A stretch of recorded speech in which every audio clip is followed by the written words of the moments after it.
Hi, my name's Lauren, and I'll be reading La Mariposa by Francisco Jimenez.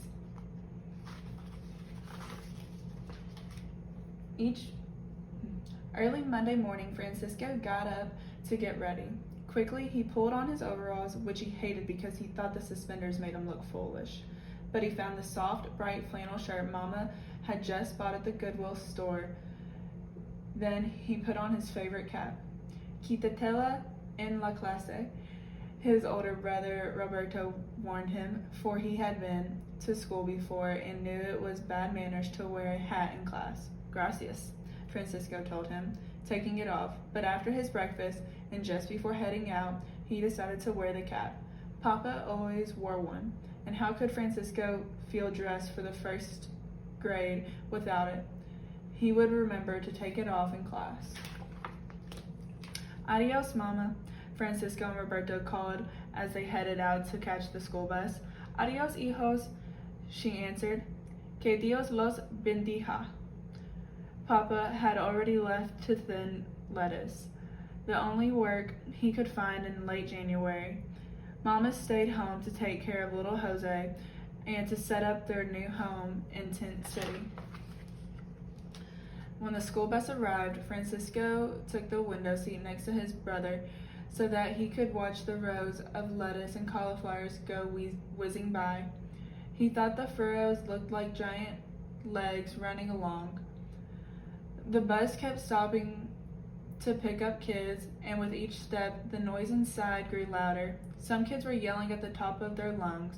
Francisco did not know what they were saying because he could speak only Spanish, and they were all speaking English. He was getting a headache. Roberto had his eyes closed and was frowning. Francisco did not disturb him. He figured his brother was getting a headache too.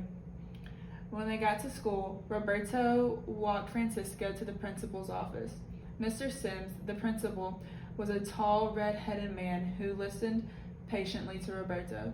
My little brother, Roberto said, using the little English he knew, is en primer grado. Mr. Sims walked Francisco to the first grade classroom, and as soon as he saw the bright electric lights, shiny wood floor, and the warm heater in the corner, Francisco liked the room. It was not at all like his family's green army tent, with its hard dirt floor. Mr. Sims introduced Francisco to his teacher, Miss Scalapino, who smiled and repeated his name, Francisco. It was the only word Francisco understood the whole time she and the principal talked. They repeated it each time they glanced at him.